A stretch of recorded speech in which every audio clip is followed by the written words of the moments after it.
송은재TV 시작하겠습니다. 주말인 오늘은 민주당은 이재명 후보가 선정이 됐으니까 이재명에 대항할 국민의힘 야권의 후보로 윤석열이 나으냐 홍준표가 나으냐, 요즘 가장 화제가 되고 있는 것이죠. 윤석열이 강할까 홍준표가 강할까. 많은 사람들이 선거는 구도 싸움이라고 합니다. 이미지 정치 이야기도 하죠. 그림을 그려보게 됩니다. 이재명에 맞서서 윤석열이 서 있는 모습, 이재명에 맞서서 홍준표가 서 있는 모습. 이재명과 홍준표를 대비를 시키면 홍준표 후보도 스스로 말했다시피 이재명의 간단하게 말씀을 드리겠습니다. 말재주 좋고 잔꾀 부리죠. 그 이재명을 맞서서 이겨낼 수 있는 사람은 홍준표밖에 없다. 양아치 이재명을 이길 수 있는 사람은 그런 양아치를 다룰 줄 아는, 또 양아치 기질도 좀 있는 홍준표가 낫다. 이재명과 홍준표를 붙이게 되면 정말 선거판에서 싸움꾼의 대결 느낌이 납니다. 미래의 비전, 문재인 정권을 왜 심판해야 하는지 많은 국민들이 생각하는 그런 명분을 찾기는 좀 어렵습니다.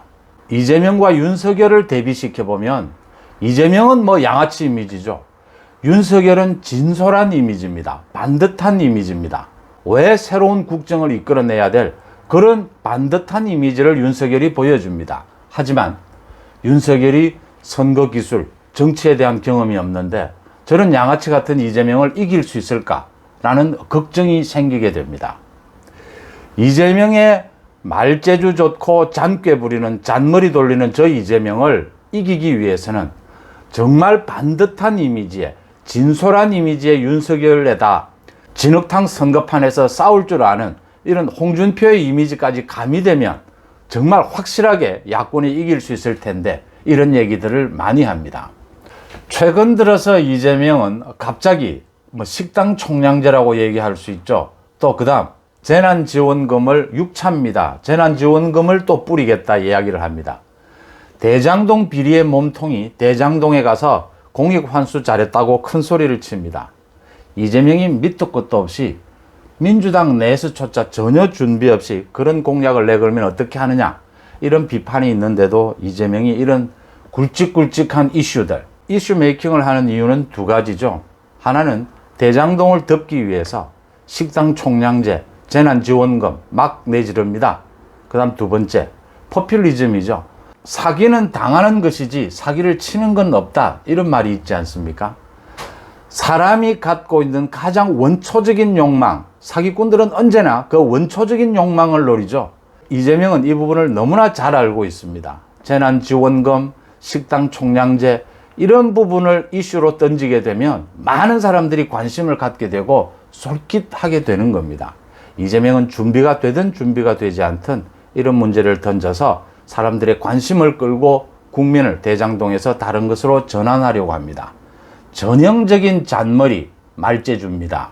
그 다음 윤석열은 1차, 2차, 3차 경선을 거치면서 윤석열 캠프의 정책팀이 굉장히 규모가 큽니다.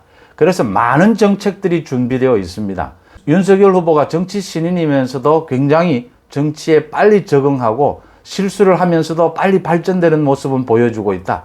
그런데 좀 답답한 것은 정책이 보이지 않는다, 공약이 좀 보이지 않는다, 그 부분이 좀 약하다, 이런 얘기들입니다. 정책팀이 캠프가 굉장히 큰데도 불구하고 왜 공약이 나오지 않을까? 윤석열의 스타일 때문입니다. 이재명은 막 공약을 내지릅니다.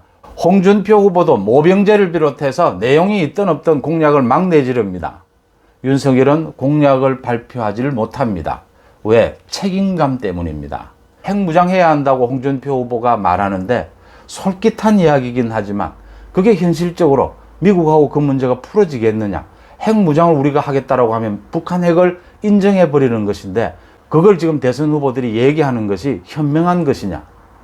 윤석열은 언제나 국정의 책임감을 먼저 생각하고 있는 겁니다. 선거꾼이 아니라는 이야기죠. 그래서 많은 정책 공약들이 있어도 말을 못하는 겁니다. 이 부분이 가져올 폐해, 균형감, 이런 많은 것들을 생각하게 되면 내지르지를 못하는 겁니다. 그래서 많은 사람들이 답답해하면서도 윤석열의 책임감에는 신뢰가 간다.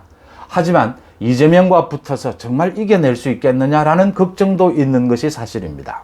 말씀드렸다시피 홍준표 후보도 전형적으로 이재명에 맞서서 막 내지르고 있습니다. 대학 입시에서 정시로 모두 뽑겠다. 사법고시를 부활하겠다.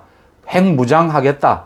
모병제하겠다. 시원시원합니다. 그런데 신뢰는 떨어지고 책임감은 떨어질 수밖에 없습니다. 다시 주제로 돌아갑니다. 저런 양아치 같은 이재명을 윤석열이 이길 수 있을까? 홍준표가 이길 수 있을까? 누가 더 경쟁력이 있을까?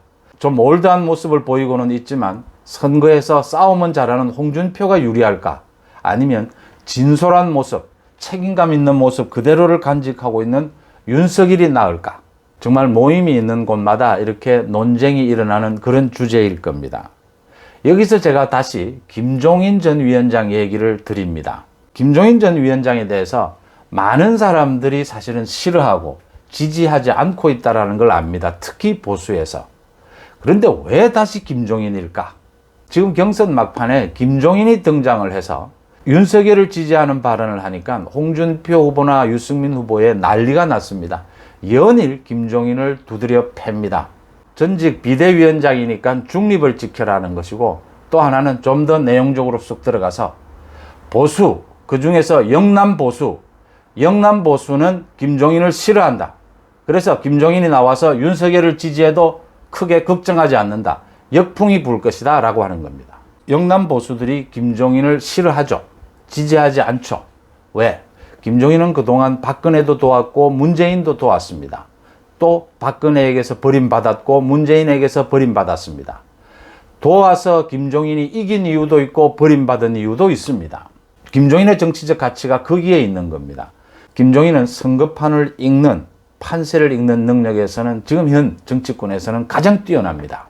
그 다음 두 번째, 우리나라가 대통령제를 하면서 양당 구도가 굳어져 있죠. 이렇게 굳어져 있는 양당 구도, 이 대결 체제에서는 언제나 그 폭이 얼마가 됐든 중도가 승부처가 되게 되는 겁니다. 김종인은 언제나 이 중도에서 어필하는 이 정치적 브랜드를 포기하지 않았습니다. 자신의 정치적 가치가 어디에 있는가를 정확하게 아는 것이죠. 그럼에도 불구하고 대선에서 거듭 승리했음에도 불구하고 김종인이 버림을 받는 것은 독선적인 이유 때문입니다. 또 경제민주화 등 정책적인데 굉장히 강하긴 하지만 김종인이 보여준 모습은 선거에서 이길 줄 아는 정말 경륜 있는 선거 기술자, 이렇게 이야기하면 되겠습니까? 그 모습이 강력하기 때문에 선거가 아니면 용도 폐기되는 이런 과정을 거쳐왔습니다. 제가 김종인 이야기를 꺼낸 것은 바로 윤석열 후보 때문입니다. 윤석열 후보의 믿음직하고 용기 있고 살아있는 권력에 맞서 싸울 줄 아는 결단 있고 포용력 있고 뭐 좋은 말들 많이 있을 수 있습니다.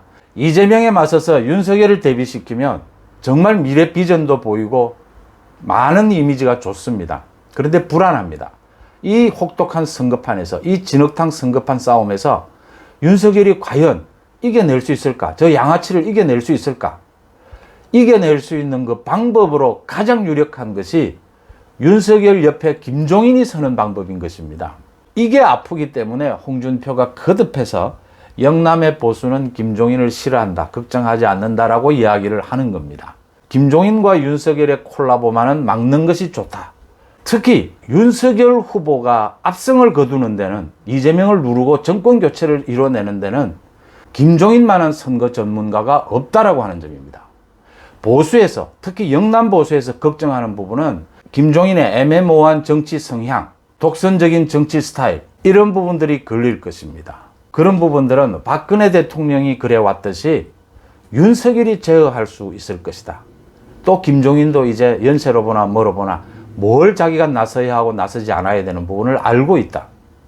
윤석열 후보가 그런 부분을 제어할 수 있다면 윤석열이 김종인의 손을 잡게 되면 많은 보수층에서 국민의힘 지지층들, 당원들이 걱정하는 윤석열로 저 양아치를 이길 수 있을까? 이제 연세가 좀 드신 분들은 알거든요. 아무리 선한 의지, 아무리 좋은 비전을 가졌다 하더라도 현실의 싸움에서는 그래도 싸움의 기술을 가지고 있어야 한다. 그것도 필요하다. 이길 줄 아는 기술도 필요하다. 그런 부분들을 연세가 드실수록 더 잘 알고 있거든요. 그 부분이 해결이 된다라고 하는 점입니다. 김종인은 그럼 이 시점에서 11월 5일까지 윤석열이 뽑히고 나면 합류를 하면 될 텐데 자기가 그동안 이야기해왔듯이 왜 이 시점에서 나섰느냐. 윤석열이 조금 위험하다라고 본 겁니다. 홍준표의 성장세가 꽤 두드러진다라고 본 겁니다. 이 지점에서 정리해야겠다라는 생각을 했던 겁니다. 그래서 윤석열을 직접적으로 지지를 하면서 앞으로 대선은 이재명과 윤석열의 게임이 될 것이다. 그 윤석열의 부족한 부분은 김종인이 채우겠다. 김종인은 여전히 우리 지금 대한민국 선거 구도에서 중도층이 뭘 원하고 있고, 중도라고 하지만 보수와 진보에서 그렇게 보수 색채, 진보 색채가 짙지 않는 사람까지 포함을 하면 그 폭도 꽤 넓습니다. 그 사람들이, 그 유권자들이 승부를 가르게 될 것이다. 그 사람들이 뭘 요구하는지를 가장 잘 알고 있는 사람은 김종인입니다. 이 점을 국민의힘 지지자들, 홍준표가 이야기하는 영남 보수들이 깊게 한번 고민해 봐야 된다라고 하는 점입니다. 홍준표 후보 옆에 홍준표 후보가 약점으로 꼽히는 정권 교체를 해낼 명분, 미래 비전이 부족하다라는 부분을 채워줄 어떤 다른 사람, 파트너를 생각하기는 어렵습니다. 실제 그런 사람은 없습니다. 윤석열 옆에 김종인을 세우게 되면 미래 비전 정권 교체의 명분에다가 선거에서 이길 수 있는 기술력까지 획득하게 되는 것입니다. 여러분들은 어떻게 보십니까? 고맙습니다.